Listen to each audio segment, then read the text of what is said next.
So this is a cinematic whoop drone. I built this drone.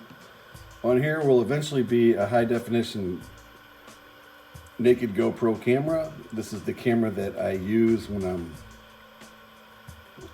flying, and it has these prop guards around it so the propellers don't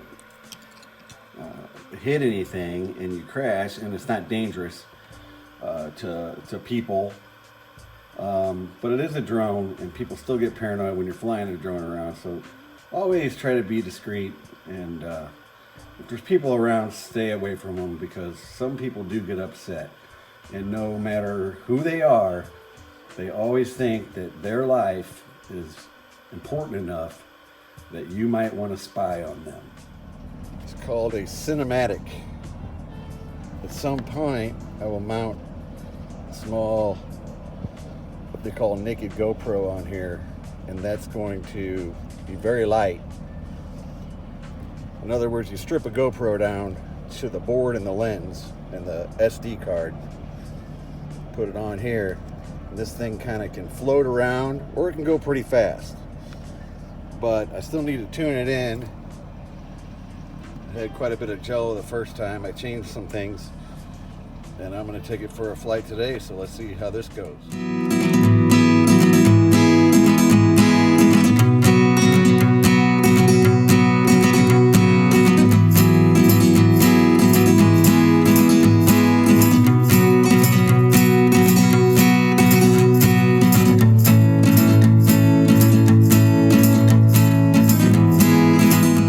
This drone was meant to be more of a low flyer, less intimidating, has the prop guards and the bumpers on it. Supposedly not so scary for people, but people will still freak out. A drone is a drone.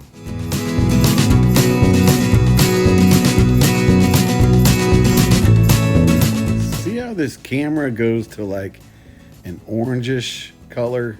There's no way to really fix that. That's why it's not considered a cinematic camera. It's just really for the pilot's view. But that's what I have on there now, and that's what we're looking at.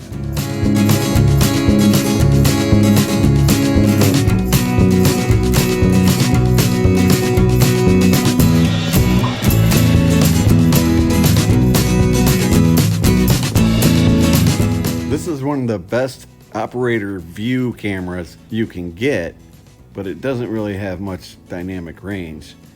It's really good for keeping you from running into things compared to some of the older ones, which were analog, that looked like grandma's 1965 RCA television set.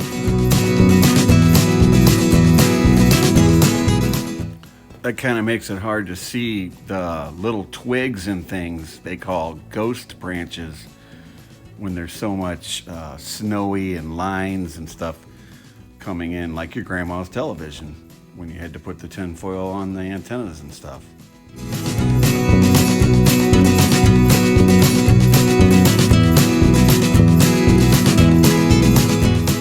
Actually, it was a lot like the TV we had in my house when I was growing up.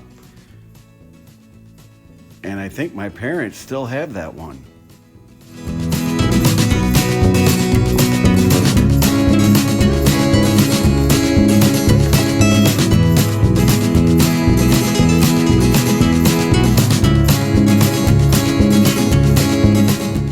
Sun is so big in the sky, and my battery's getting a little low, so I'm going to bring it in and switch batteries.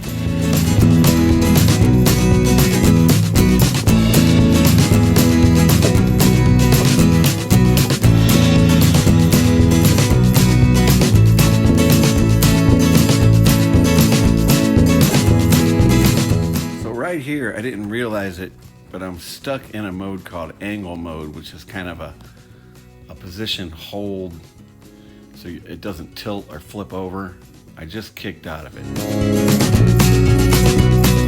You can fly in angle mode, but it limits your ability to pitch and roll, which is tilt forward, backwards, dive, do a flip if you wanted. It's always fighting you to get back to an auto level. So it's kind of hard to get the shots that you want, and it also slows it down quite a bit. But it keeps you from crashing, I guess. I know of people who fly in angle mode all the time, but to me, it seems like it's harder to control than it is in the acro mode. So I just don't really do it anymore.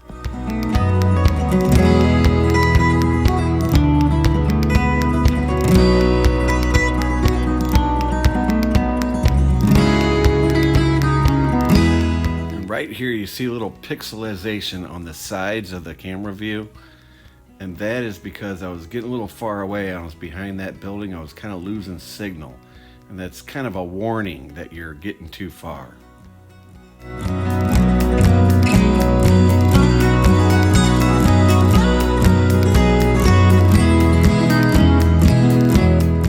I really could do this all day, but this battery is getting a little low, and it's an old battery. So I'm just going to have to bring it in and be done with this little test for today.